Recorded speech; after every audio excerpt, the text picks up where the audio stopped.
Bueno, con ustedes aquí en Con Todo y Pensini por Globovisión en vivo y directo. Tenemos a John Magdaleno, buen amigo, politólogo, analista, nos está ayudando a descifrar todas estas elecciones que han sido bien polémicas, no solamente nacional sino internacionalmente. Antes de seguir quería leer esta noticia porque esta mañana dieron declaraciones por parte de Carry Bolívar, que es vicepresidente de Acción Democrática. Él llamó aquí al canal y aclaró, él dice, no existe norma jurídica que obligue a gobernadores a juramentarse ante la Asamblea Nacional Constituyente, y ese es otro problema. Después volvemos a abordar sobre esa auditoría, porque dice Antonio Carry, le habían puesto que bueno, que más bien él estaba estimulando que fuera a la Asamblea Nacional Constituyente, y esto es un obstáculo que van a tener todos estos gobernadores electos. ¿Por qué? Porque internacionalmente se ha desconocido vamos a decir, la validez de esa ANC, y sin embargo, bueno, si piden como una sumisión ante esta Asamblea Nacional Constituyente, empezarían con mal pie y sobre todo en la opinión pública, pero eso ya es cuestión de cada quien. ¿Cuál es tu opinión, yo? Mi opinión es muy sencilla, Pedro. Si en efecto no hay normativa que obligue a los gobernadores a ser reconocidos y reconocer a la constituyente tiene un serio problema de legitimación de origen. Si básicamente estas autoridades le deben su legitimación a la población que los eligió, si esa es la fuente de su poder, de su autoridad, de su legitimación, los votos que obtuvieron, ¿por qué tendrían que estar obligados a presentarse frente a la constituyente? Además, lo voy a poner de esta manera. ¿Qué pasa si los gobernadores no se presentan en la constituyente? ¿Qué puede llegar a hacer el gobierno? ¿Los desconoce? ¿Evita su proclamación? ¿Sí? Eso contribuye, digamos, abona terreno para que aumenten las presiones sobre el gobierno. Por ejemplo, ¿cómo leería la comunidad internacional ese hecho? Que el Ejecutivo Nacional no reconozca al Ejecutivo Estadal que surge a unas elecciones. Es decir, si lo piensas estratégicamente, parece que en la balanza de las motivaciones para no ir, bueno, hay muchas más razones de peso que en la balanza de las motivaciones para ir. Aquello de lo que carece fundamentalmente la constituyente es legitimación de origen. El proceso fue cuestionado desde la formulación de las bases comiciales. Pero el hecho que vayan estos gobernadores, bueno, claro, ante la Asamblea Nacional Constituyente, no le daría legitimidad por lo menos ante el mundo, reconociendo su... Bueno, claro, sería, por lo menos originaría un debate. Otro punto importante, origina un debate en tu propia fila. Divide tu propia fila. Es decir, la decisión contribuye a la cohesión de la oposición o por el contrario más bien divide a tu propia fila. Es decir, son consideraciones bases que uno pone sobre la mesa como para que se interprete las consecuencias. El gobierno dice que si no van y son sumisos ante la Asamblea Nacional Constituyente, los candidatos del PSUV van a asumir esas posiciones. Bueno, no hay normativa que diga eso, es decir, es una abierta violación a la normativa. Es decir, ¿con base en qué usted afirma eso?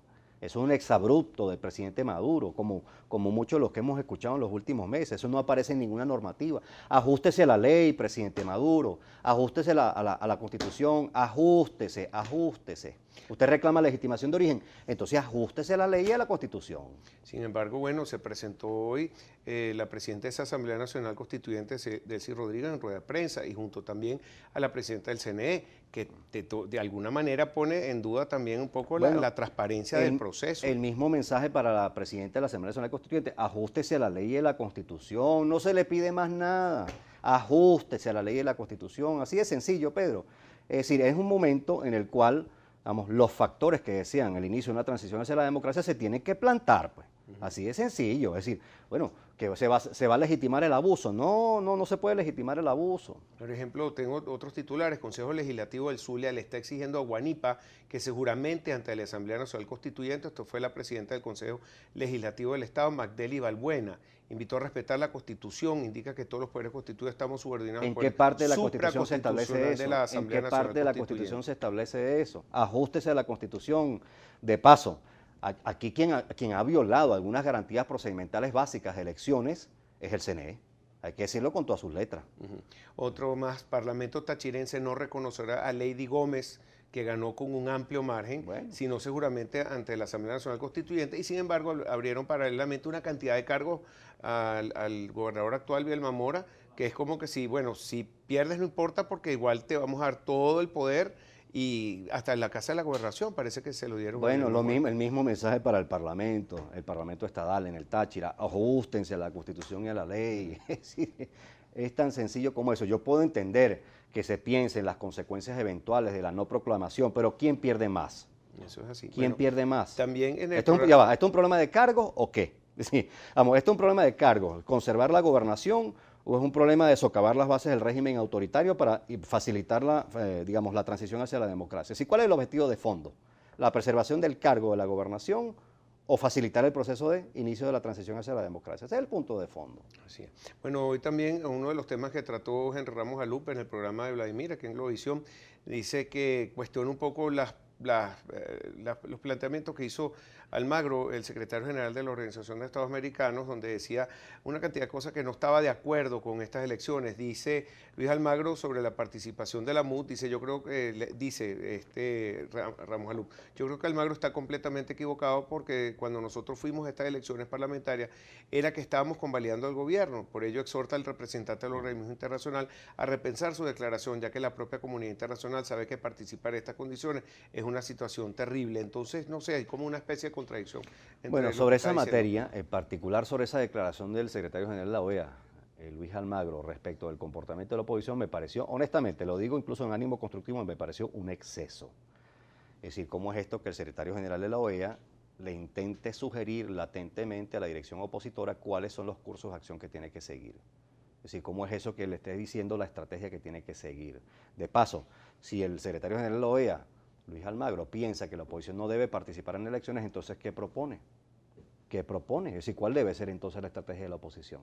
Porque, como lo he repetido muchas veces, pero, y lo digo rapidito, solo hay dos maneras de promover la transición hacia la democracia desde regímenes no democráticos. Solo hay dos maneras.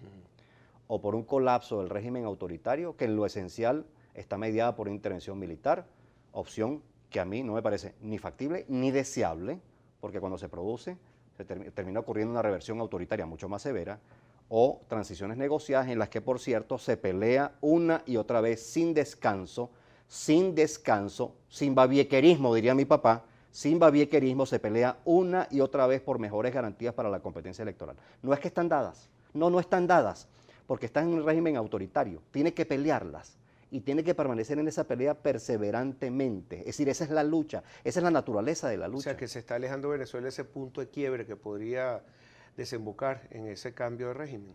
Bueno, es que el punto de quiebre, vamos a decir, la variable más importante para que se inicie una transición hacia la democracia es la fractura de la coalición dominante.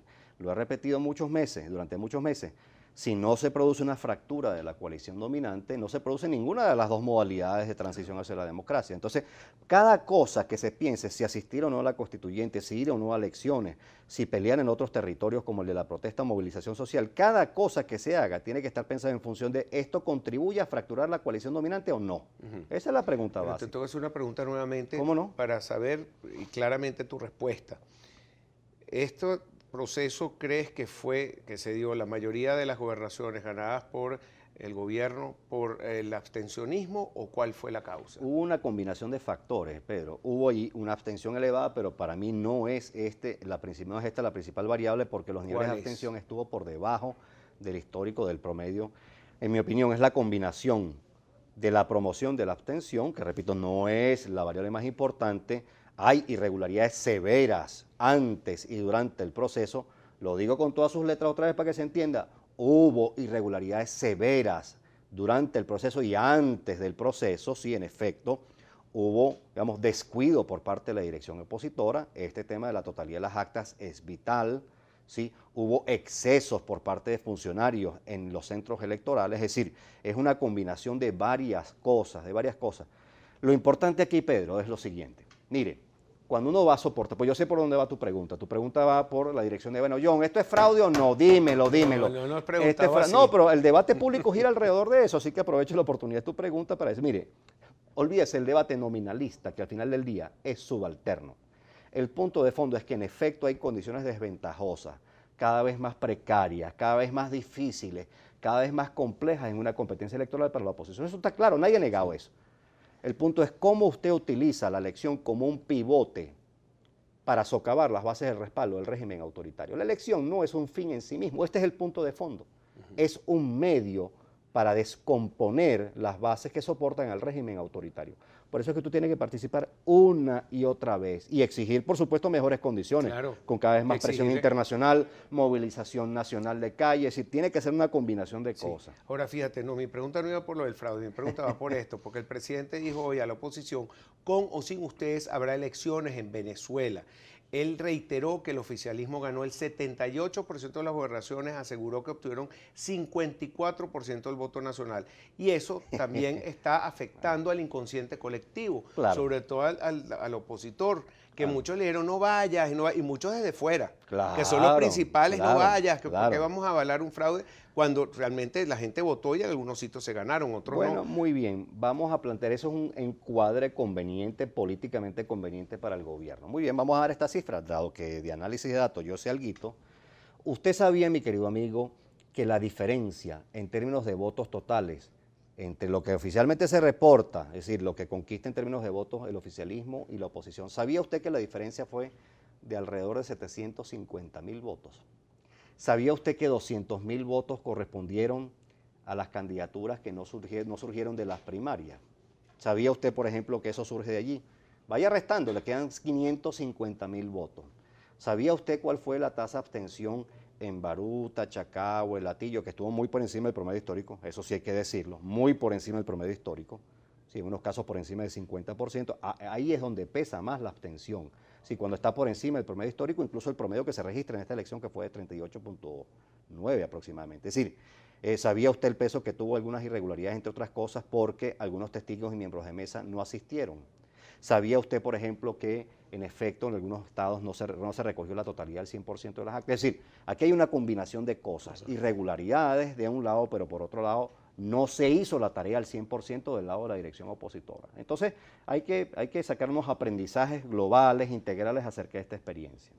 ¿Y qué crees tú para los próximos procesos electorales que vienen pronto, el presidencial? ¿Van a aprovechar quizás esta coyuntura para nombrarlas en 3 meses? Probablemente convoquen a elecciones a consejos legislativos estadales relativamente pronto, probablemente convoquen a elecciones de alcaldes relativamente pronto. Pero si eso es así, interesa que la disputa se localice en ese territorio. Interesa que la disputa transcurra alrededor, entre otros territorios, de las elecciones. Interesa. Porque lo que sí está claro es que si la oposición se organiza, si dejamos el babiequerismo y la disputa acerca de si participan o no. Una última pregunta y tengo un minuto. La propuesta del presidente Santos de Colombia de hacer elecciones generales con un CNE paralelo y con algún tipo de vigilancia o de veedores internacionales. Bueno, sería ideal. Ahora, eso es factible. Es decir, usted le está pidiendo al régimen autoritario que le conceda la oportunidad de producir un cambio en lo inmediato. Esto es factible. Yo entiendo que se presione por demandas como estas, lo entiendo, pero es factible, en mi opinión es muy poco probable, Pedro. Del mismo modo que cuando se dijo, se puede detener la constituyente, eso es muy poco probable. ¿Qué hace usted con un adversario fuerte, poderoso? Hace jiu-jitsu, utiliza su fuerza en su contra, haga jiu-jitsu, no se formule expectativas irreales. Bueno, John, vamos a hacer jiu-jitsu. Un placer, querido amigo. Por estar siempre contigo y te invito lo más pronto que pueda. Gracias. Porque me quedaron todavía una cantidad de dudas que creo que se van a ir aclarando. A tu orden. Muchísimas gracias. Ya regresamos con más para ustedes aquí en Con Todo y Pensilio. Globovisión.